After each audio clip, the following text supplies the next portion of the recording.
ಎಲ್ಲ SG ಕನ್ನಡ ಕಲಿಕೆಯನ್ನು ವೀಕ್ಷಿಸುವಂತಹ ವೀಕ್ಷಕರಿಗೆ ನಮಸ್ಕಾರ.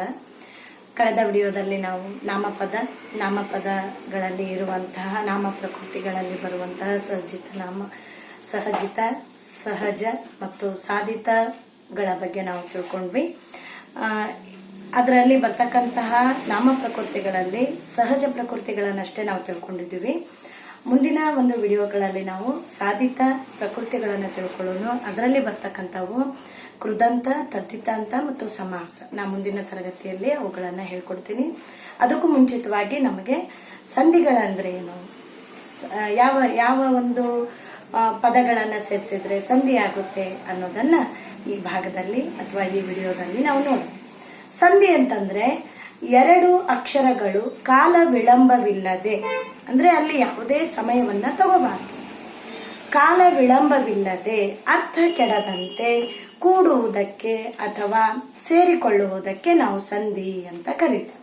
ಅಂದ್ರೆ ಏನು, ಎರಡು ಅಕ್ಷರಗಳು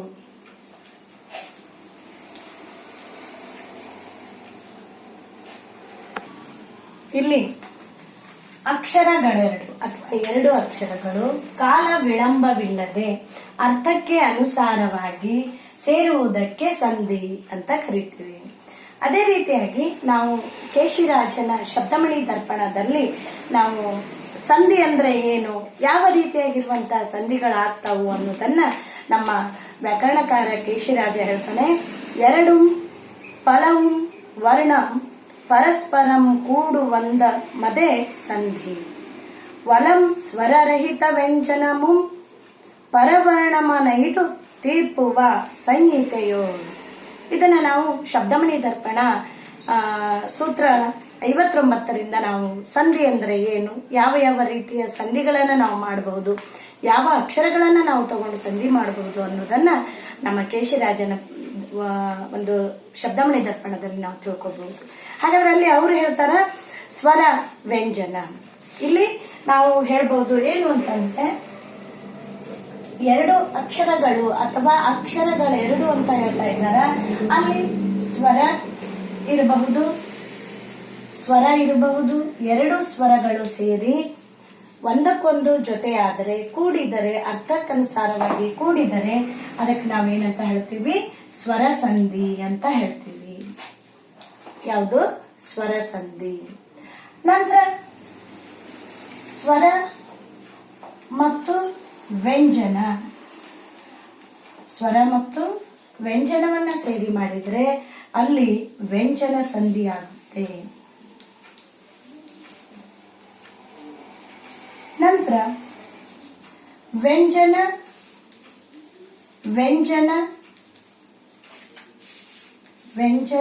ಮತ್ತು ವ್ಯಂಜನ ಜೊತೆ ಸೇರಿ ಅಲ್ಲಿ ಕೂಡ ನಾವು ವ್ಯಂಜನ ಅಕ್ಷರ ಬಂತು ಅಂದ್ರೆ ಅದಕ್ಕೆ ನಾವೇನಂತ ಹೇಳ್ತೀವಿ, ವ್ಯಂಜನ ಸಂಧಿ ಅಂತ ಹೇಳ್ತೀವಿ.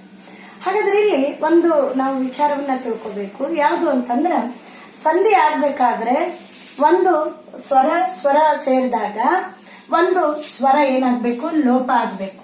ಅಂದ್ರೆ ಅಲ್ಲಿ ಅರ್ಥ ಕೆಡದಂತೆ ಏನಾಗ್ಬೇಕು, ಲೋಪ ಆಗ್ಬೇಕು.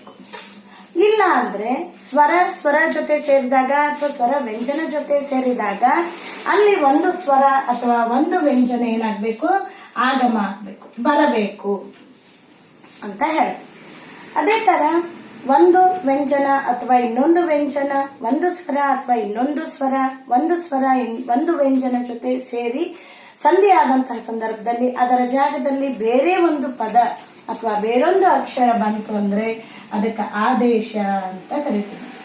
ಒಟ್ಟಾಗಿ ಸಂಧಿ ಕಾರ್ಯವನ್ನ ನಾವು ಮಾಡಬೇಕಾದ್ರೆ ಅಲ್ಲಿ ಒಂದು ಲೋಪ ಆಗ್ಬೇಕು, ಒಂದು ಆಗಮ ಆಗ್ಬೇಕು, ಒಂದು ಅಕ್ಷರ ಆಗಮ ಆಗ್ಬೇಕು, ಒಂದು ಅಕ್ಷರ ಲೋಪ ಆಗ್ಬೇಕು, ಮತ್ತೊಂದು ಅಕ್ಷರದ ಬದಲಿಗೆ ಇನ್ನೊಂದು ಅಕ್ಷರ ಏನಾಗ್ಬೇಕು, ಆದೇಶವಾಗಿ ಬಂದ್ರೆ, ಅಂದ್ರೆ ಅದರ ಜಾಗದಲ್ಲಿ ಇನ್ನೊಂದು ಬಂತು ಅಂದ್ರೆ ಅದಕ್ಕ ನಾವು ಆದೇಶ ಅಂತ ಹೇಳ್ತೀವಿ. ಹಾಗಾಗಿ ಸಂಧಿ ಕಾರ್ಯಗಳನ್ನ ಮಾಡುವಂತಹ ಸಂದರ್ಭದಲ್ಲಿ ಒಂದು ಅಕ್ಷರ ಲೋಪ, ಆಗಮ ಅಥವಾ ಆದೇಶವನ್ನ ನಾವು ಏನ್ ಮಾಡಬಹುದು, ಸಂಧಿಯಲ್ಲಿ ನಾವು ಗಮನಿಸಬಹುದು ಅಂತ ಹೇಳ್ಬಹುದು. ಅದೇ ತರ ಇಲ್ಲಿ ಸ್ವರದ ಜೊತೆ ಸ್ವರ ಸೇರಿದಾಗ ಸ್ವರ ಸಂಧಿ ಮಾಡಬಹುದು, ಸ್ವರದ ಜೊತೆ ವ್ಯಂಜನ ಸೇರಿದಾಗ ವ್ಯಂಜನ ಸಂಧಿಯನ್ನ ಮಾಡ್ತೀವಿ. ನಂತರ ವ್ಯಂಜನ ಮತ್ತು ವ್ಯಂಜನ ಸೇರಿದಾಗ ನಾವು ವ್ಯಂಜನ ಸಂಧಿಯನ್ನ ನೋಡ್ತೀವಿ. ಅದೇ ರೀತಿಯಾಗಿ ವ್ಯಂಜನದ ಜೊತೆ ವ್ಯಂಜನದ ಜೊತೆ ಸ್ವರ ಸೇರಿದಾಗ ಅದು ಕೂಡ ಏನಾಗುತ್ತೆ, ವ್ಯಂಜನ ಸಂಧಿ ಆಗುತ್ತೆ.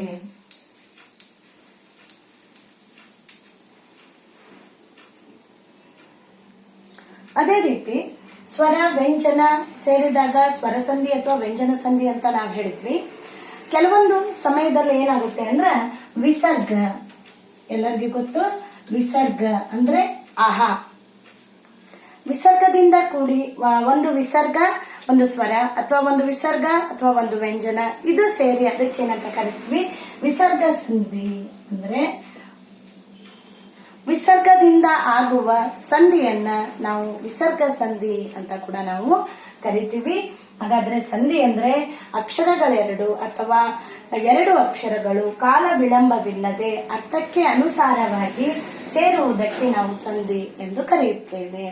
ಸಂಧಿಗಳಲ್ಲಿ ನಾವು ಯಾವ ರೀತಿಯಾಗಿರುವಂತಹ ವಿಧಗಳನ್ನ ನೋಡ್ತೀವಿ ಅನ್ನೋದನ್ನ ತಿಳ್ಕೊಳ್ಳೋಣ.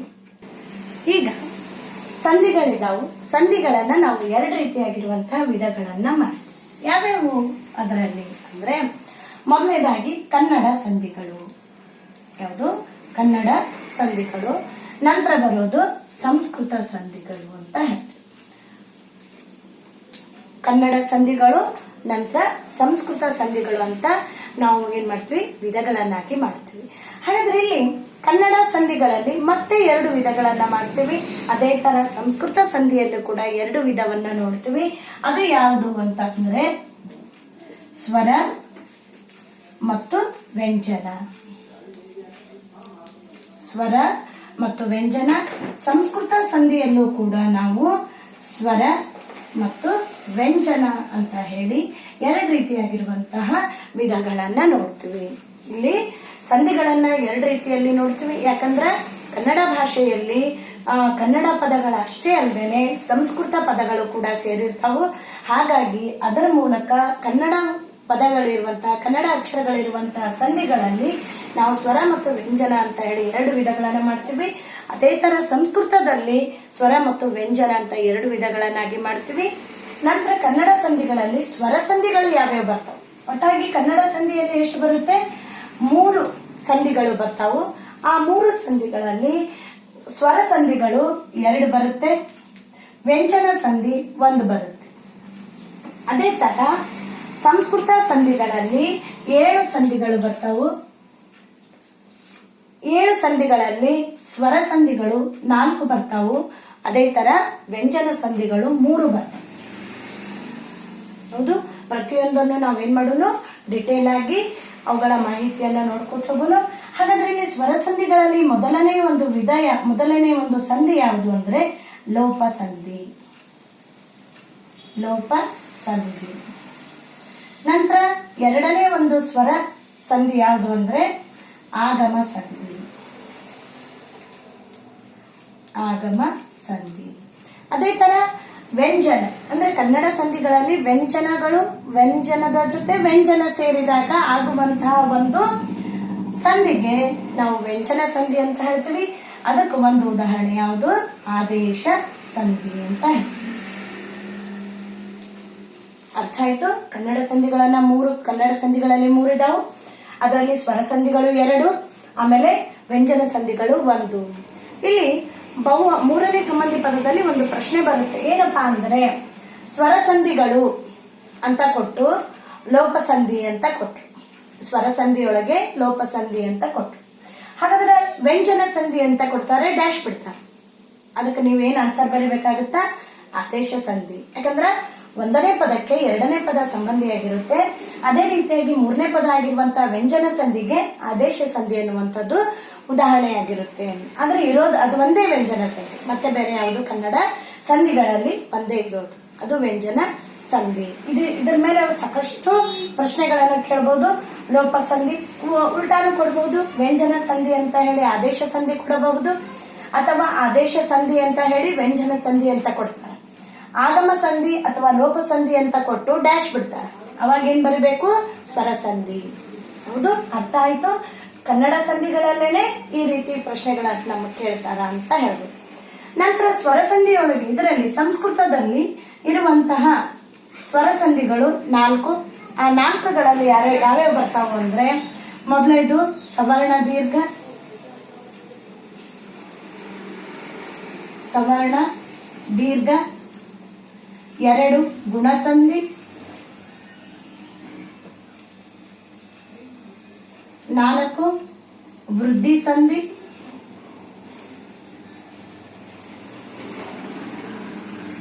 4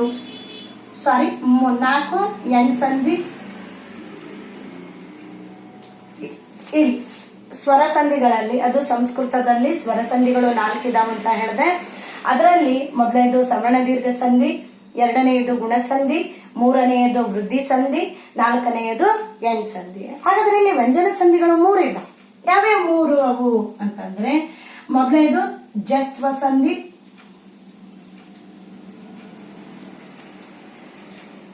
2ನೇದು ಶ್ಚುತ್ವ,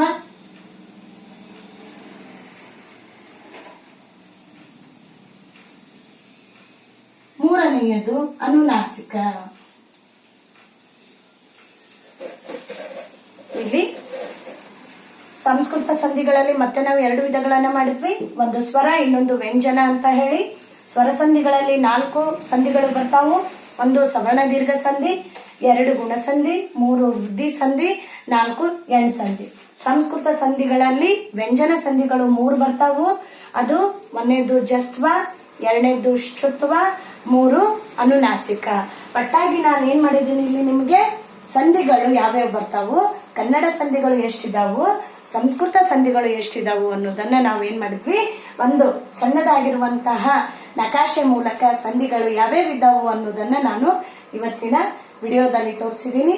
ಮುಂದೆ ಕನ್ನಡ ಸಂಧಿಗಳು, ಅದರಲ್ಲಿ ಸ್ವರ ಸಂಧಿಗಳು, ಲೋಪ, ಆಗಮದ ಬಗ್ಗೆ ಪ್ರತಿಯೊಂದನ್ನು ನಾವು ಸವಿಸ್ತಾರವಾಗಿ ನೋಡ್ತಾ ಹೋಗೋಣ. ನಮ್ಮ ವಿಡಿಯೋಗಳನ್ನ ಹೆಚ್ಚೆಚ್ಚಿಗೆ ನೋಡಿ ನಮಗೆ ಪ್ರೋತ್ಸಾಹಿಸಬೇಕೆಂದೇಳಿ ಪ್ರತಿಯೊಬ್ಬರಲ್ಲಿ ನಾನು ವಿನಂತಿಸಿಕೊಳ್ಳುತ್ತೇನೆ. ನಮಸ್ಕಾರ.